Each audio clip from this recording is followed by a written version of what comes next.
আজকে রাতে হচ্ছে ব্রাজিল বনাম জাপানের ম্যাচ।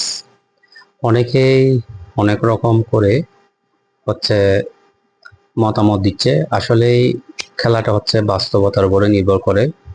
কে জাদু করলো, কে টুনা করলো, সেটার উপরে কোনো কিছুই খেলার মান নির্ধারণ করে না। আহ, যারা হচ্ছে খেলা নিয়ে বুঝে না, তারা অযথা তর্কে জড়ায়। বিশেষ করে ব্রাজিল, আর্জেন্টিনা, আহ, অনেক সাপোর্টার আছে যারা হচ্ছে না বুঝে চিল্লাচিল্লি করে। তো এটা হচ্ছে খেলার কোনো অংশ না। খেলাটা হচ্ছে আপনার বুঝতে হবে কোন সিচুয়েশনে কি হচ্ছে।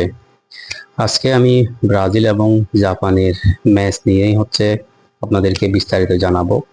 তো যারা আমার চ্যানেলটা এখনো সাবস্ক্রাইব করেন নাই, অবশ্যই সাবস্ক্রাইব করে দিবেন। ভিডিওটি করার জন্য আসলাম, তো আমার মেয়েও আমার কোলে ঘুমিয়ে গেছে, তাকে রাখতে পারছি না, রাখলে হচ্ছে সে উঠে যাবে। বিশেষ করে হচ্ছে আজকে রাত 11টা, বরাবর রাত 11টায় হচ্ছে খেলাটি শুরু হবে। এই খেলাটি খুব জাঁকজমক এবং কন্টেস্ট হবে অবশ্যই। কারণ অনেকেই বলতেছে যে জাপান ব্রাজিলকে হারিয়ে দিবে, সেটাও বাস্তব কিছু নয়। আপনি দেখুন, তারা 11টি ম্যাচে এবং বিশেষ করে ইউরোপের যতগুলো টিম ছিল, প্রত্যেকটি টিমের সাথে তাদের হয়তো জয় না হয় হচ্ছে তারা ড্র করেছে।